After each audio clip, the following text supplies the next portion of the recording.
Hello there, friends. Welcome back to another episode of Alan. My name is Generation Tech. Andor's depiction of the Empire's authoritarianism and how it slowly encroaches on the rights of the citizens of the galaxy is a slow and gradual thing, just like the pacing of the story. It's really a perfect way to depict this Imperial era in 5BB1, just 5 years before the galaxy is turned upside down with the destruction of Alderaan, which may or may not have been the result of a tragic mining accident, and the resulting rebel victory at Yavin 4, which destroyed the Death Star. What came after is the Empire that most of us are familiar with. The relentlessly evil fascist regime that cracked open planets, wiped out entire species, and took control of everything and anything its endless legions of faceless stormtroopers could get their hands on. When the Empire started acting recklessly and completely evil for no reason, we knew this was the beginning of the end. They were acting like a man who was drowning and just grabbing onto anyone nearby and dragging them down into the depths below with them. The dark side, Palpatine, his Sith mentality, they were all so unnatural and incompatible with the spirit of humanity and the other lesser sentient species in the galaxy. And so the harder the Empire cracked down, the more people awoke from their stupor. First, the marginalized people of the Outer Rim, individuals who suffered under the last central government and were well prepared to revolt again, began revolting. These were people who never benefited from the rise of the Empire and the riches it brought to a few select core worlds through massive military contracts and the development of an even larger bureaucratic infrastructure. The first people to join the revolution were already on the fringes of society. They were born to rebel. Even if the Empire wasn't here, they would find a reason to rebel. But then suddenly you started seeing more mainstream people with office jobs, administrative positions, maybe people who worked for the Empire. And then suddenly you start seeing Imperial soldiers, maybe individuals who have family on Alderaan when it was destroyed in a mining accident. Imperial pilots who could easily hop onto a shuttle and fly away and never look back. Even the odd stormtrooper here and there was somehow able to break away from their garrison with nothing more than their E11 and a packet of crayons in their pocket for sustenance. These individual acts of heroism, or perhaps desperation because their situation was no longer tenable, sparked a massive change in Imperial society. And while most people believe that the Battle of Endor was the beginning of the end for the Empire, I would argue that the beginning of the end for the Empire was when the average Imperial citizen couldn't remain indifferent anymore. They no longer believed in this unspoken contract between them and the Empire that stated that the Empire would provide for them safety and prosperity in exchange for silence on all matters politically. Now, what's depicted in Andor occurs before this time period. It's a more gray and confusing era in Imperial history, before the last remnants of the old Republic have been swept away. We see things like the Imperial Senate, where Mon Mothma is still speaking out against Emperor Palpatine, saving the Empire from the Emperor. The Imperial Security Bureau had not yet become the extraordinarily powerful institution it would become post-Endor. At the time, they were just one of many intelligence agencies in the Empire, albeit with a very close allegiance to Emperor Palpatine. Now, during this time period, the average citizen most likely did not see stormtroopers patrolling down their main street in their village. What they might run into are instead some Imperial Army troopers from the local garrison. They could be a nuisance for sure, a little bit annoying, but at least you get to see their faces. These were ordinary men. They could be your neighbor or a former classmate, and there was just something less threatening about them. Maybe it was because they had to look you in the eye while being oppressive, and that can be very hard for both parties involved. The grayness of their uniform perfectly symbolizes how the average Imperial citizen viewed the Empire as a mundane and boring part of their daily lives. One that would occasionally get in the way of day-to-day things, but they weren't going around gunning people down in the streets and randomly throwing people into prison labor camps. And the truth is, the Empire was actually winning during this time period. It was slowly squeezing the life out of the galaxy. It was normalizing tyranny light, I guess, and that is what really makes Andor so subtly terrifying. Exhibit A, Chief Hein. He's not technically an Imperial. Instead, he's an employee of the Privatized Authority, a corporation that governed the free trade sector in the same way that nationally aligned European companies ran places like India and Indonesia back in the day. The thing is, privatization of what should be public sphere jobs usually leads to more efficiency and cost savings. I'm willing to bet that the Privatized Authority received minimum subsidies from the Empire and were ruthless from a financial standpoint at running their territory. I mean, they probably even paid a tithe or a tax to the Empire for the, right to basically operate independently. The reason why private enterprises are more efficient boils down to the fact that government organizations generally have a budget that needs to be used up at the end of every year, whereas private companies only have a bottom line, which is their operating costs or what they need to make to get into the black. When making money is the sole purpose of your organization, you tend to get creative at making money. This is completely different from a public company, which is basically in charge of using other people's tax money to provide services. It's a completely different mindset. The caveat here is that you really don't want private industry in a lot of public sector, things like providing security, safety, healthcare. For instance, having a for-profit fire department where firefighters first build property owners before putting out a fire might lead to like a Ray Bradbury-esque dystopian nightmare, but instead of burning books, they're literally setting fires to, increase their business. Most of our American viewers are probably aware of the problems of our mostly privatized healthcare system, which has led to people fearing visits to the doctor because of a complete lack of transparency over how much things cost. I mean, we got people taking Ubers to the hospital with gunshot wounds because they don't want to pay $10,000 because they don't have insurance for an ambulance. The thing is, the empire doesn't actually care about that aspect, how the services affect the people. They just care about the cost, really. Authoritarian regimes by nature are set up to insulate the ruling powers from the average person's opinions and gripes. And Emperor Palpatine viewed the average citizen as a number, a small cog in the larger machinery that is the empire.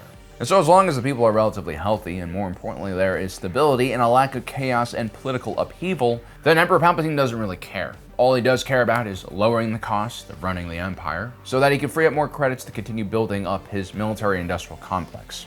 And so really, Chief Hines and the Preox Morlana Corporation is like a perfect solution to this age-old problem that the Republic faced, if you don't have any morals, of course. The territory of the Empire is too large and too diverse. Each sector and system has its own complexities and problems. One single military force cannot be adapted to fit all of these localized needs. So having localized solutions for localized problems is a terrific idea, if you're not obsessed with controlling everything, which is what happens eventually with Emperor Palpatine when he has the ISB take over Preox Morlana, which was a completely stupid move.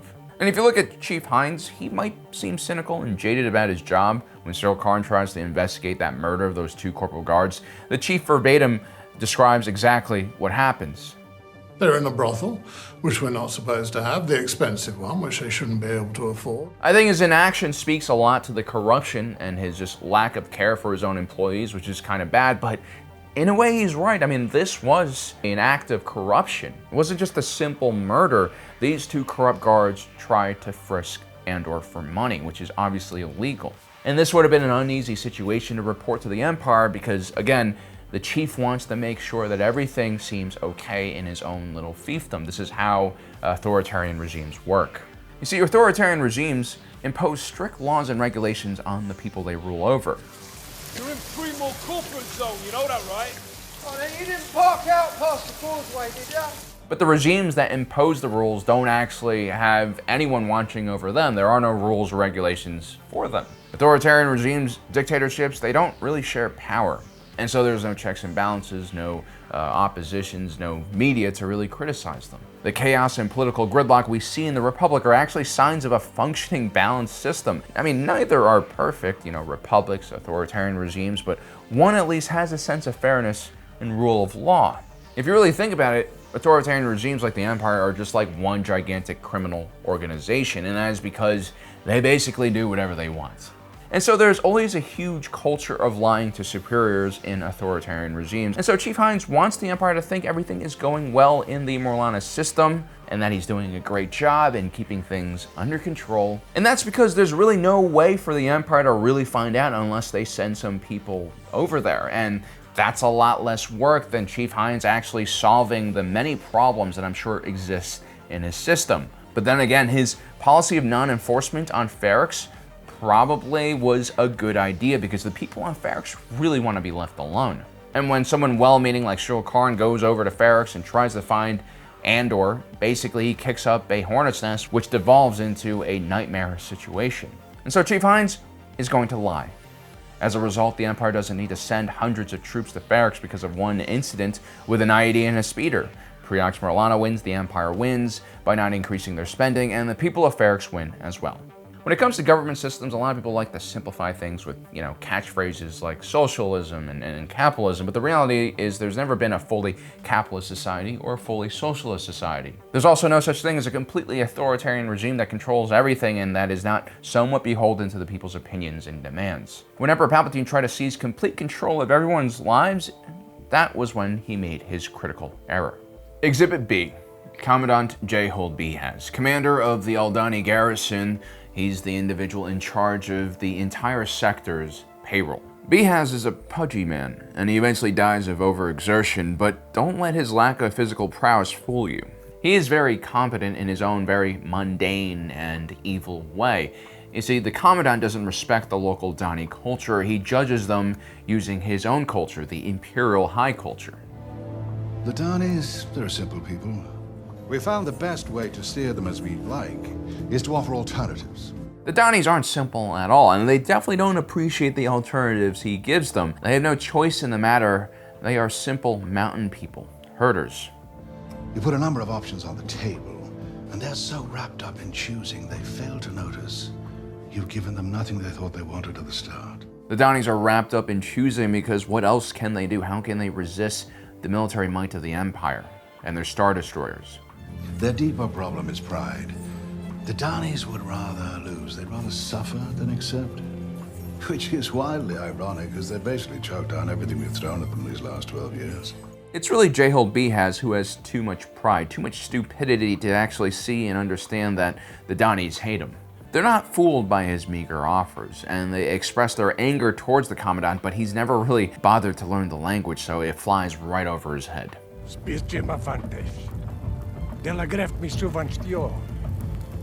He says, may the eye find the good in all of us.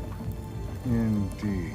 You see, the Commandant is actually a fool. He is full of undeserved pride and probably processed sugars, but it doesn't really matter because he has all the technological wonders and wealth of the Empire on his side. And so when the Empire decides to displace the Danis from the Highlands, what do? The Empire builds cities, creates industrial jobs, harnesses the labor of the locals, and makes them productive. A certain percentage of the Danis get gainful employment, perhaps a prefab home, something more sturdy than the rustic lean-ins they're probably used to staying in. It's a complete perversion of the Danis' way of life, but some Danis will accept it, especially the younger ones who were looking for new, exciting things, maybe a way to get off the planet. The Empire serves as a gateway to the rest of the galaxy. And this is the Commandant's sinister plan. The goal is to get the locals hooked on Imperial technology and way of life. The material things that they all enjoy, maybe even simple things like electrical power that can turn lights on at night. These are simple things, but only the Empire has access to them. And the Danis won't, eventually they'll get used to these small luxuries, and soon what happens is gently forced assimilation, which of course turns into dependence. The Commandant also used a very similar mundane tactic to prevent the Aldhanis from reaching the Highlands to witness the Eye. This is where the Imperial garrison now is located. The Commandant doesn't dissuade the Dani from coming, that would antagonize them. Instead, he creates bars, inns, and taverns along the way, full of cheap drink, as he says. These are designed to woo the Dani away from their 10-day journey into the mountains. What began as 500 pilgrims at the bottom has already dwindled down to... Where are we now, Lieutenant? We counted 60 last night, sir. And his measures are hugely successful. I mean, there used to be 15,000 Danis that would gather for this event every year. The Danis are now forgetting their culture, losing their connection to their ancient way of life that ran counter to the Empire. Culture is the one thing, the one social technology that humans create that has a chance of protecting us from all of the crazy technology we invent. Our brains will never fully evolve quickly enough to handle the stresses that comes with things like the internet, which allow us to connect and talk to almost every person in the world at the same time, something we never evolved to be able to handle. Culture finds a way. It skips the evolution process and it creates certain behaviors that can shield us from the excesses of our technology. A people removed of culture, that wisdom that's been passed down from generation to generation, will fall into despair. They'll become vulnerable, unable to deal with the challenges that life gives them.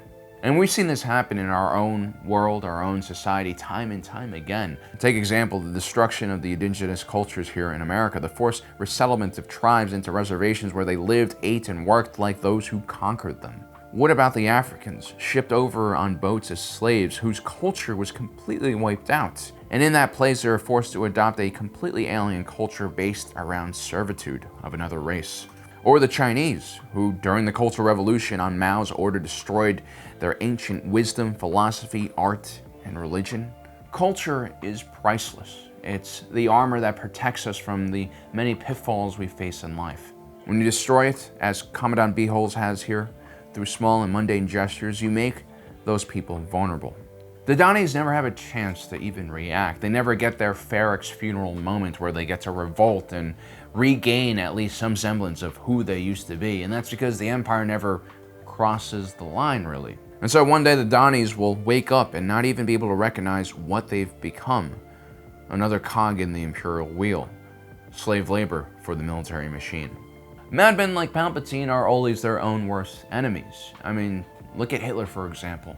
He had taken over most of Western Europe, only England was left standing. London was besieged, and what does Hitler do? He starts a second front against the Soviet Union, his former allies. I mean, the Russians are the ones who supplied his war machine with fuel and rubber so that he can invade France through Belgium in the first place. And when the Nazi invasion of Poland stalled, what happened? The Russians betrayed the Poles and attacked them from the rear. Hitler was irrational, as was Palpatine. I mean, they both had victory in their grasp, but they threw it all away, pursuing their own madness. Far more scary is the banality of evil, the bureaucrats who are able to sustain the machines of oppression perfectly so that people do not revolt, but they suffer a long, slow death. And that is why people like Commandant Beholtz, individuals like Chief Hein, are far more dangerous than some mad Sith Lord.